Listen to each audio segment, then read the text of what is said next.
ఇదే అంశంపై latest updates మా ప్రతినిధి సత్య అందిస్తారు. సత్య,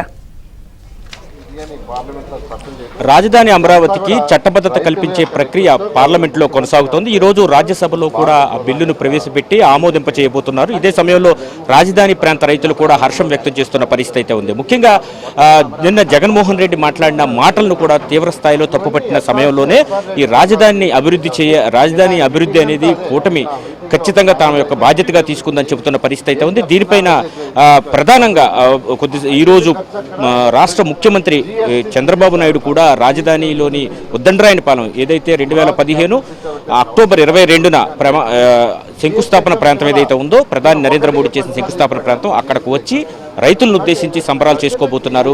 దానికి సంబంధించి చూడొచ్చు మనం ఇక్కడ శంకుస్థాపన ప్రాంతం వద్ద వివిధ ప్రాంతాల నుంచి, దేశంలోని వివిధ ప్రాంతాల నుంచి, అది ప్రపంచంలోని పవిత్ర స్థలాల నుంచి కూడా తీసుకొచ్చినటువంటి పవిత్రమైన మట్టి జలాలను ఇక్కడ స్థాపనం చేశారు. దాంతో రాజధాని అమరావతికి మరింత పేరు వచ్చినట్టుగా తెలుస్తోంది. మరి ఇప్పుడు ముఖ్యమంత్రి పర్యటన ఏర్పాట్లు ముందుగా పరిశీలించేందుకు మంత్రి నారాయణ ఇప్పుడు మనతో ఉన్నారు. ఆయన కూడా మరిన్ని తెలుసుకుందాం. సార్, నిన్న లోక్సభలో బిల్లు పాస్ అయింది, ఈరోజు రాజ్యసభలో పాస్ అవుతుంది. లోక్సభలో కరెక్ట్గా బిల్లు పెట్టిన సమయంలోనే జగన్మోహన్ రెడ్డి గారు ప్రెస్ మీట్ పెట్టి ప్లాన్ బి అంటూ ఒకటి చెప్పుకొచ్చారు. ఏం చెబుతారండి దాని మీద? అసలు నిన్న లోక్సభలో అక్కడ జరుగుతుంది, అది పాస్ అయిపోద్దని ఆయన తెలుసు. ఇవాళ రాజ్యసభలో ఉంది 1 గంటకి, ఇవాళ పాస్ అయిపోద్దని తెలుసు. ఒక ముఖ్యమంత్రిగా 5 ఏళ్ళు పనిచేసిన వ్యక్తి, ఒక పార్టీకి అధినేతగా ఉండే వ్యక్తి అక్కడ అవుతుందని చెప్పి అదే టైంలో టీవీలకి తన ఇష్టం వచ్చినట్టు అంత ఖర్చు అయింది, ఇంత ఖర్చు అయింది, జిఎస్టీ తీసేశారు. జిఎస్టీ ఎక్కడ ఇచ్చారు? జిఎస్టీ కడుతున్నారండి. అమరావతి క్యాపిటల్ సిటీలో ట్రంక్ రోడ్స్కైనా, లేఅవుట్స్కైనా, భవనాలకైనా అన్నిటికీ జిఎస్టీ కడుతున్నారు. జిఎస్టీ ఎగ్జామ్షన్ ఎక్కడ ఇవ్వాలా? అదేవిధంగా అనేక తప్పులు చెప్పాడు. అయ్యే ఖర్చు ఒకటి, జరిగిన ఖర్చు ఒకటి. ఢిల్లీలో భవనాలకు ఇంత అయిందన్నాడు, అదంతా అబద్ధం. నేనే పోయొచ్చా ఢిల్లీ. కాబట్టి ఆయన నోటికొచ్చని చెప్పి ప్రజల్ని భయభ్రాంతులు చేయడానికి ప్రయత్నిస్తారు. మళ్ళీ ఇంకోటి తీసుకొచ్చారు, మచిలీపట్నం అంట, విజయవాడ, గుంటూరు. ఏదది? మొన్నటిదాకేమో 3 ముక్కలు ఆట ఆడారు, అది పోయింది. ఇంకా ప్రజలు అది నమ్మరు. ఎందుకంటే విశాఖపట్నంలో ఆయన క్యాప్టెన్ అన్నాడు, విశాఖపట్నంలో 1 సీటు ఆగడ తిరస్కరించారు. అందుకని మళ్ళీ ఇక్కడికి వచ్చాడు. ఇది గుంటూరు, విజయవాడ, ఇది ప్రజలని అడ్డదారులు పట్టించడం అది కరెక్ట్ కాదు. ప్రజలు తిరస్కరించేశారు. ఈరోజు రాజ్యసభలో బిల్లు అయిపోతుంది. అందుకనే గౌరవ ముఖ్యమంత్రి గారు రాజ్యసభలో బిల్లు అవ్వగానే ఉద్దండరాయపాలెంలో ఎక్కడైతే ఆ రోజు శంకుస్థాపన చేసాం 2015లో భారత ప్రధాని యొక్క ప్రజెన్స్లో చేశాం, అక్కడికి వస్తున్నారు రైతు సోదరులందరూ. ఎందుకంటే ఇది ఎంతో ఆనందమైన విషయం. ఒక్క రైతు సోదరులే కాదు, రాష్ట్రంలో ఉన్న 5 కోట్ల మందికి ఈరోజు పండగ, ఒక పెద్ద దీపావళి పండగ. అందుకనే ప్రతి ఇంట్లో రైతుల సోదరుల్ని ఈరోజు దీపావళి వెలిగించమని కూడా మెసేజ్ ఇవ్వడం జరిగింది.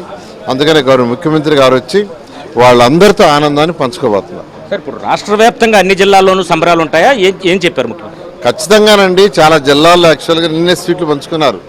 నిన్నే యాక్చువల్గా స్వీట్లు పంచుకున్నారు. ఈరోజు రాజ్యసభలో అవుతారని రాష్ట్రంలో అన్ని జిల్లాల్లో సంబరాలు చేసుకోవడం జరుగుతుంది. గతంలో ఉత్తరాంధ్రకు చెందిన మాజీ మంత్రులు కొంతమంది మా ప్రాంతానికి రాజధాని రానివ్వరా, మీరు అడ్డుకుంటారా అని మాట్లాడారు వైసీపీకి చెందినవాడు. ఇప్పుడు మాదిగన్ ప్రతిపాదనకు వాళ్ళు ఏం చెబుతారు? ముఖ్యంగా ధర్మాన కృష్ణదాస్ కావచ్చు, ధర్మాన ప్రసాదరావు కావచ్చు. అందుకనే వాళ్ళల్లో వాళ్ళకి అవగాహన లేదు. వాళ్ళ నాయకుడు ఒకటి చెప్తారు, సజ్జలు ఒకటి చెప్తారు, మీరు అన్నట్టుగా బొజ్జ సత్యనారాయణ గారు ఒకటి చెప్తారు, ఇంకొక నాయకుడు ఇంకోటి చెప్తారు, ఇంకోటి. అంటే వాళ్ళల్లో వాళ్ళనే ఒక నాయకుడు అన్న తర్వాత అందరికీ ఒక మెసేజ్ ఇవ్వాలా, మన పాలసీ ఇది, మన పార్టీ పాలసీ ఇది, అమరావతిలోనా లాంటి ఇంకో దగ్గర అది ఏమి ఇవ్వరు. నేను పార్లమెంట్లో మాట్లాడిన వైసీపీ నాయకులు అసలు దాని గురించి చెప్పండి, ఎక్కడ క్యాపిటల్ ఏమనే చెప్పకండి. ఎంతసేపటికి మాకు ఎక్కడైనా అభ్యంతరం లేదు. తర్వాత రైతులకు ఎప్పుడు ప్లాట్లు ఇస్తారు? ప్లాట్లు ఆల్మోస్ట్ ఇచ్చేసాం. ఇవ్వాల్సింది కేవలం 600 ఎకరాలకే ప్లాట్లు ఇవ్వాలా. రిజిస్ట్రేషన్లు అన్నీ చేసాం, కొద్దిగానే ఉండాలా, దానికి పెట్టాం. వాళ్ళకున్న సమస్యలతో కోర్టు ఇష్యూలు కావచ్చు, బ్రదర్స్ మధ్య సమస్య కావచ్చు, ఆ డేటా ఏం తెలియకుండా నిన్న పార్లమెంట్లో ఏం మాట్లాడతారు? ఫస్ట్ అవి చెప్పమంటారు. అమరావతికి డబ్బులు ఎక్కడి నుంచి చాలా క్లియర్గా ముఖ్యమంత్రిగా చెప్పారు. ఇది సెల్ఫ్ సఫిషియెంట్ ప్రాజెక్ట్, దీంట్లో కొంత ల్యాండ్ మిగులుతుంది, ఆ ల్యాండ్తో యాక్చువల్గా అప్పులు తీరుస్తాము, ప్రజల యొక్క ట్యాక్సులు 1 పైసా ఖర్చు పెట్టమని క్లియర్గా చెప్పారు. చెప్పినా అదే పదే మాట్లాడతారు. ఏం మాట్లాడతారో వాళ్ళకి తెలియదు, ఎందుకు మాట్లాడతారో తెలియదు. ఏది ఏమైనా రాష్ట్ర ప్రజలకు శుభవార్త. ఈరోజు నిన్న ఇవాళ ఈ రాష్ట్రంలో పండగ వాతావరణం, అందరూ పండుగ చేసుకుంటున్నారు. ఈరోజు గౌరవ ముఖ్యంగా సమక్షంలో అందరూ ఆనందాన్ని పంచుకోవడం జరుగుతుంది. ఇప్పుడు మావిగన్ అనే ప్రతిపాదన తీసుకొచ్చాడు. హైవే వెంబడి రాజధాని ఉండాలన్నారు. హైవే వెంబడి భూములు అమరావతిలో భూముల కంటే తక్కువ రేటు ఉంటాయా? అక్కడ ఎలా ఉంటాయి భూములు? అమరావతిలో రైతులు ఉచితంగా ఇచ్చిన భూములు కాదని అక్కడ కొనుగోలు చేసి మచిలీపట్నం నుంచి గుంటూరు వరకు మొత్తం మావిగన్ అంటున్నాడు. ఏంటంటారు? అంటే ఆయన కన్ఫ్యూజ్ చేయడానికేనండి. అంటే అంతకుముందు 3 ముక్కలాట 3 జిల్లాలు చెప్పాడు. ఇప్పుడు ఇక్కడ అయిపోతుందని తెలుసు, ఆయన క్లియర్గా తెలుసు. ఎందుకంటే మెజారిటీ ఉంది, యాక్సెప్ట్ చేశారు, అయిపోతుంది. తెలిసి కన్ఫ్యూజ్ చేస్తాం, ప్రజల్ని కన్ఫ్యూజ్ చేయాలా అనే ఉద్దేశంతో ఇక్కడికి తీసుకొచ్చారు. ఇది కేవలం ఒక డ్రామానే, డ్రామా తప్పితే ఇంకేం లేదు. ఎందుకంటే ఒక ప్రతిపక్షంలో ఉంటూ, ప్రతిపక్ష నాయకుడు కూడా కాదు ఇక్కడ రాష్ట్రంలో, ఆయన కూడా ఎమ్మెల్యేనే ఉంటూ ఆ పార్లమెంట్లో అయిపోతుందంటే ఇలాంటి స్టేట్మెంట్లు ఇస్తున్నారంటే ఇవన్నీ పిచ్చి స్టేట్మెంట్లు. ప్రజలు ఎవరు నమ్మే స్టేజ్లో లేరు. అసలు నిన్న పార్లమెంట్లో బిల్ పాస్ అవుతానే అందరూ ఆనందాన్ని ఎక్స్ప్రెస్ చేశారు. ఫ్యూచర్లో ఇట్లాంటి మాట్లాడుతుంటే సరే, లేకుంటే వచ్చిన 11 సీట్లు 0 అవుతాయి. సార్, భారత రాజ్యాంగాన్ని గౌరవిస్తూ అని చెప్పి ఎమ్మెల్యేగా ప్రమాణం చేశారు ఆయన.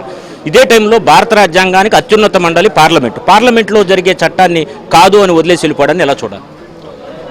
అంటే వాళ్ళకి చట్టాల మీద నమ్మకం లేదండి. చట్టాల మీద నమ్మకం, ఎందుకంటే చట్టాల మీద నమ్మకం ఉంటే 2014-15లో అసెంబ్లీ సాక్షిగా ఈ యొక్క గుంటూరు విజయవాడ మధ్య క్యాపిటల్ సిటీ అని 30,000 ఎకరాలు కావాలన్న వ్యక్తి ప్రభుత్వం మానంగానే 3 ప్లేసులు 3 ముక్కలు ఆటాడంటే దాన్ని బట్టి మీరు అర్థం చేసుకోండి. ఓకే సార్, మొత్తం మీద తీసుకుంటే కనుక జగన్ తెచ్చిన మావిగన్ అనే ఒక ప్రతిపాదన ఏదైతే ఉందో దాన్ని అందరూ నవ్వుకుంటున్నారు. ఆ ప్రతిపాదన పట్ల ప్రపంచంలో ఎక్కడా లేని ఇటువంటి ప్రతిపాదన ఆయన తీసుకొస్తారు. జనాన్ని కన్ఫ్యూజ్ చేసేందుకు ఇటువంటి మాటలు ఆయన మాట్లాడతారు. ఒకవైపు పార్లమెంట్లో లోక్సభలో పాస్ అయింది, ఈరోజు రాజ్యసభలో పాస్ అవుతుంది, తర్వాత రాష్ట్రపతి కూడా ఆమోద ముద్ర వేస్తారని తెలిసిన తర్వాత ప్రజలను కన్ఫ్యూజ్ చేయడానికి ఇటువంటి ప్రతిపాదనలు తీసుకొస్తున్నారని మంత్రి నారాయణ చెబుతున్నారు. మరి కాసేపట్లో ముఖ్యమంత్రి కూడా ఈ శంకుస్థాపన ప్రాంతానికి వచ్చి అభివాదం చేసి రైతులకు కూడా శుభాకాంక్షలు తెలియజేసే పరిస్థితి ఉంది.